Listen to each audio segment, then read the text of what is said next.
I rented a summer house by the lake, thinking peace and escape from city noise. It was evening.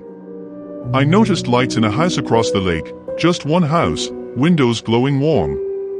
Figured family, game night or TV. I like to watch through binoculars before sleep. It was harmless, I thought. 2. Then I saw someone else outside that house. Dressed in black, pacing. Their face was entirely obscured by strips of masking tape, odd, disturbing. More figures emerged, all masked, silent, creeping around the perimeter. They didn't knock. They simply watched through their windows.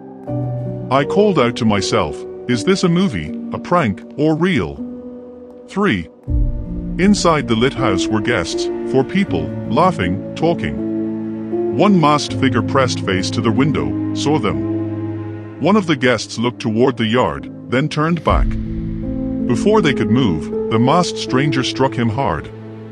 Blood splattered the glass. The room exploded into screams. The masked figures surged in, 1 with a gun, 2 with knives. 4. I wanted to call cops, but my phone was dead. My only exit was through the porch. I locked every door I could see. Trembling, I watched through binoculars as the intruders dragged others into their house. One woman hung by a beam in the living room, blood pooling beneath. One friend tried to resist, stabbed. Then the masked ones paused. For a long moment they just stared at the windows across the lake. 5. Then they saw me. I felt their gaze through the binoculars, chilling. One kayaked across, another waited, dragging a canoe. The woman with long hair emerged from the water, still masked, dripping, and she drifted toward my yard. My heart hammered. I backed away from windows, turned lights off. Breath caught.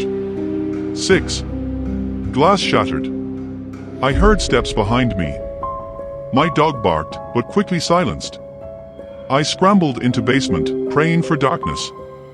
I found a hammer, an old broken rifle stock. I hid, listening, the basement door creaked. A masked figure peered in, crawling. I swung the hammer blindly. It hit. A gasp. But there was another one. I could hear them moving in the dark, wet footsteps, breathing. Morning came. I escaped by dawn. The house across the lake was a crime scene, corpse by corpse. The police said 3 intruders, but didn't find the woman who waited. And the thing that twisted everything, outside my house, in damp grass by the shore, a single strip of masking tape. I picked it up. My blood still cold. They watched me too, from the start. Not all watchers are distant, and sometimes, horror lapses across the water to your own doorstep.